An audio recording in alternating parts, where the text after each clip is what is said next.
6월 26일입니다. 수형별 결실 모습 네 번째 마지막으로 간편 게시명입니다. 그냥 게시명은 게시명이지 뭔 또 간편 게시명이냐. 이제 우리가 보통 알고 있는 자연 게시명은 굉장히 위에서 내려다 볼 경우에 이 방사형이죠. 쫙 벌어져서 넓은 수간을 가진 반면에 이 간편 게시명은 흡사 KGB와 매우 유사하게 관리를 하고 있습니다.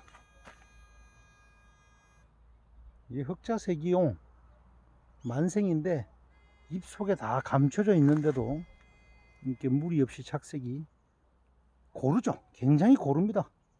이 흑자색의 장점 중에 하나가 일시에 수확을 할 수 있다고 하는 게 큰 장점입니다. 그래서 이 간편 게시명의 그 차이, KGB와 차이는, KGB 수형은 주지가 좀 많죠. 한 20개에서 25개를 두고 주지 자체를 갱신하는 반면에 요 간편 게시명은요, 주지 수를 줄였습니다. 한 10개 정도로 줄이고, 줄인 대신에 이 과지를 KGB는 이 단과지 짧게 잘랐다라고 한다면은 얘는 좀 길게 놔둬도 되겠죠. 아무래도 이 수간 내로 들어가는 장애물이 적기 때문에 이 결과지를 좀 길게 가져가도 되겠죠. 그래서 얘는 KGB는 주지를 갱신하고, 또 요 간편 게시명은 결과지를 갱신합니다.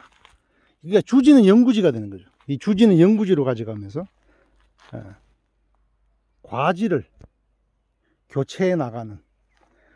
보통 과지가, 이런 과지가 보통 뭐 4년 5년 이렇게 지나면 이 과지가 길어지지 않습니까? 길어지면서요, 길어질수록 열매는 작아지거든요. 열매의 질은 떨어진단 말입니다. 그래서 그 과지를 젊게 하는 거죠. 우리 뭐 주지를 갱신하듯이 과지도 젊은 과지로 갱신하는 겁니다. 전체적인 모양은 이렇습니다. KGB와 외관은 거의 비슷한데 주지수에서 차이가 있다. KGB는 주지를 갱신하고 간편 게시명은 결과지를 갱신하는 거다라고 이렇게 보시면 되고, 그러나 초장에 처음부터 간편 게시명으로 요런 수형으로 가기에는 좀 어려움이 있습니다. 아시겠지만 그 일반 대목이나 준외성 대목 같은 경우는 수세가 강하기 때문에 처음부터 주지 10개를 가지고 이렇게 수형을 만들어 가기는 쉽지 않습니다. 그래서 제가 여러 번 말씀드렸죠. 한 5년 6년 차 지나서, 얘는 지금 콜트 7년 차입니다. 그러니까 5년 6년 지나서 많은 주질수로서 수세를 안정시키고 난 뒤에 열매를 본격적으로 달게 되면 그때 이렇게 간편 게시명으로 갈아탈 수 있다라고 이렇게 제가 말씀을 드렸죠. 이게 나무에 스스로 지금 돼지가 들어와 가지고 이 가지를 절단을 해놨었거든요. 가지 몇 개를. 근데 다 따먹으면서 꽃눈을 다 탈락시켜 버렸죠, 이런 데를. 근데 지가 이렇게 또 순이 다시 납니다. 그러니까 신초가 다시 나고 있죠. 내년에 또 여기 기부해서 내년부터 또 다시 열매가 맺겠죠.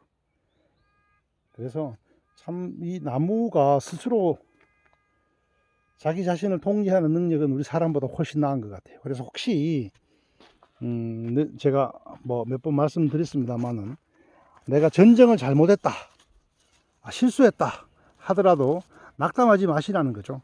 나무는 항상 그런 우리의 실수에 대해서 만회할 수 있는 기회를 다시 줍니다. 그래서 그 비었다라고 생각하는 부위, 허전하다라고 생각하는 그런 빈 공간에 이런 식으로 다시 결과지를 내어줍니다. 그래서 좀 전정이라든지 이런 거 할 때 좀 과감하게, 그리고 그 결과에 대해서는 좀 너무 비판적으로 보지 마시고 좀 관대하게 보시기 바랍니다. 왜냐하면은 1, 2년 뒤면 다시 보완할 수 있는 기회가 주어지기 때문입니다. 자, 이렇게 신초가 나온다라는 말은 무슨 뜻일까요? 이 나무가 다시 말하면 여기에 빈 공간에 주지를 하나 내주더라도 어떻게 해요? 충분히 수세로서 열매를 맺어서 결실시킬 능력이 있다, 힘이 있다라는 것을 말해주는 거죠.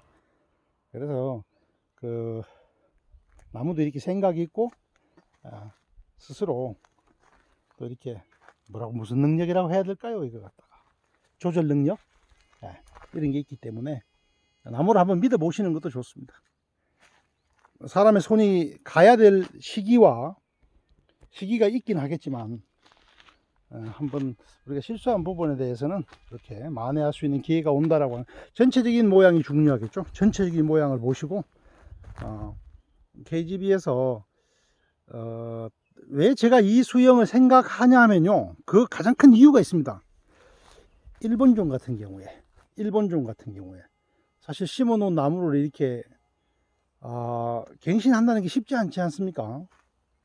근데 일본종은 어떻습니까? 이렇게 나무 속에 갇혀 있으면요, 열매가 이런 식으로 이렇게 숨어 있으면요 착색이 안 됩니다. 사실 착색이 안 되면요 당도도 안 올라오거든요.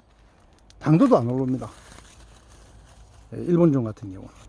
그래서 특히 일본종 같은 경우는 KGB 수형으로 하셨다라고 한다면 한 5년 6년 차 정도 되면 수형을 한번 이렇게 바꿔 보십시오. 해가 많이 들어갈 수 있도록. 제가 보니까 일본종 같은 경우는 착색이나 당도에 문제가 있는 것 같아요. KGB 수형이 주지가 많을 경우에. 물론 뭐 반사 필름을 깐다든지 해가지고 만회할 수도 있겠지만, 또 자연적으로 뭐 이렇게 착색이 들면 더 좋겠죠.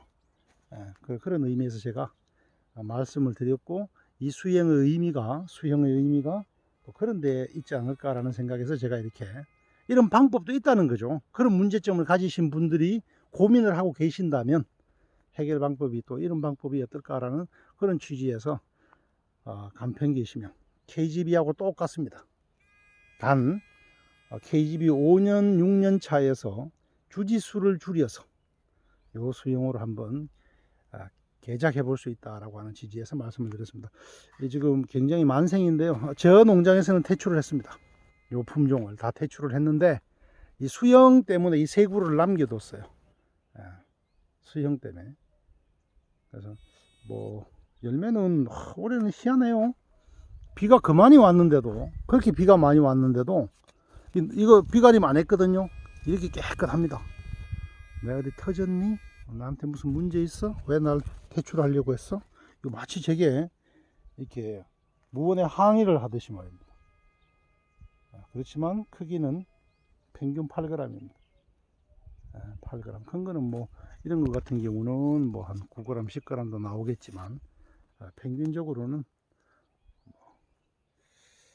하여튼 뭐 중요한 것은 수형별 결과 모습, 오늘 네 번째로 간편 게시명을 보여드렸습니다. 설명이 미흡하거나 또 제 설명이 또 말도 안 되는 이론이라든지 또 그렇게 느끼신다면 밑에 댓글로서 또 이렇게 의견을 주시면 또 저도 반영을 하고, 저 역시 또 배워야 하니까 또 저도 배우는 기회로 삼도록 하겠습니다.